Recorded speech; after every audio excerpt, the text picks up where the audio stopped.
The basis upon which for God to act. By Krishna's mercy. कार्य कारण कर्तृत्व हेतु प्रकृतिरुच्यते पुरुष सुखदु खानाम भोक्तृत्व हेतुरुच्यते. Quote, nature is said to be the cause of all material activities and effects, whereas the living entity is the cause of the various sufferings and enjoyments in this world. Lord Krishna, Bhagavad-gita 13-21.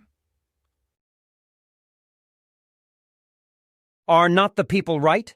The ones who blame God for everything. He is the original potency after all. It is from him that the material and spiritual worlds manifest. He is the beginning, the middle, and the end. He was there before anyone else. He revealed this secret directly to Lord Brahma, who is the creator. Aham evasam evagre nanyad yat sad asat param paschad aham yad etach cha yo vashishyeta so asmya aham. Quote, Brahma, it is I, the personality of Godhead, who was existing before the creation, when there was nothing but myself, nor was there the material nature, the cause of this creation. That which you see now is also I, the personality of Godhead, and after annihilation what remains will also be I, the personality of Godhead. Srimad Bhagavatam 2.933. The impersonal understanding has the support from Vishnu Puran, which describes a fire starting in one place and then distributing its influence across the entire imaginable sphere. God is that original sphere. Since the influence of that fire, heat and light, by comparison, goes everywhere, the universe becomes something like the body of God. Let us take one fragment of that body. One portion, if carving out lines on a map. Within that place there is so much turmoil, heartache, consternation, sadness, depression, unfairness, injustice, maltreatment, abuse, and horror. These take place within the purview of God, since we have established that He is everywhere. Does it not stand to reason, then, that He should accept some of the blame? Should we not point the finger at Him?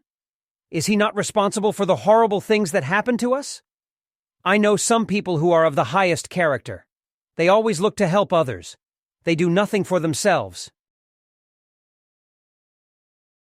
Then, one day, tragedy strikes. They suffer greatly. Meanwhile, the evil ones continue to enjoy. They live in palatial residences. They have a reserved time slot on the popular television stations to appear as guests.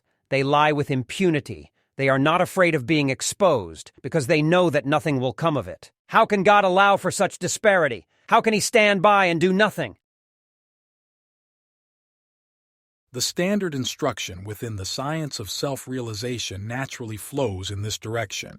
If compared to an online course, one sold by a respected establishment and taught by knowledgeable leaders, this issue would serve as one of the chapters or subsections. The heading could be titled, Just Who Exactly Should Get the Blame? If there was a courtroom with an unbiased and fair jury, what would their verdict be? The explanation is that material nature is the first cause of the results. This is because the living entity is not the doer. They can make a choice in action, but the expected result is not guaranteed. There is a limitation based on the body type, for instance. The dog may wish to speak in clear English, but there is a prohibition based on the type of body. The old man wishes to return to the field of play, to compete against players in their youth, but the same vim and vigor is no longer there. Prakriteh kriyamanani, gunaih karmani sarvashah, ahankar vimudhatma. Karta ham iti manyate. Quote, the bewildered spirit soul, under the influence of the three modes of material nature, thinks himself to be the doer of activities which are in actuality carried out by nature. Lord Krishna, Bhagavad-gita 3:27. These limitations are due to nature. The same nature is also responsible for the results. We know that rain mixed with cold temperatures will create a certain condition, as will extended exposure to the sun. These are fixed laws of nature. They may have a different specific impact based on the object of connection. For instance, the penguins can survive in the coldest temperatures, but this does not mean that cold suddenly changes in properties. The penguins have a certain body type conducive to a certain type of climate. Material nature is the immediately visible cause, and the result is either favorable or unfavorable. Happiness or distress, sukham or dukkham. Good and bad, guna and dosha, are due to the individual. This is the secondary cause in terms of visibility. The results are from the choices of the individual. For instance, if I eat too many slices of pizza for dinner, the resulting pain in the stomach is first caused by nature. A certain volume of food held within a specific area, namely the stomach. That food expands within an area not built to handle such volume. The first cause of the result is nature, but the enjoyment or suffering is originally based on my choice. This action of a living being with a corresponding response is known as karma.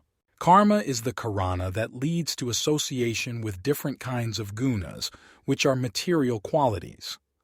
The material qualities react differently to the effects of nature. Gunas are within that nature and also affected by the same nature.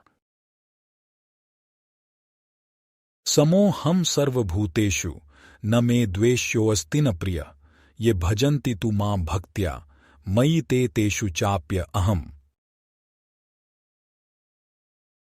Quote, I envy no one, nor am I partial to anyone. I am equal to all. But whoever renders service unto me in devotion is a friend, is in me, and I am also a friend to him. Lord Krishna, Bhagavad-gita 9:29. The role of God in the entire picture is neutrality.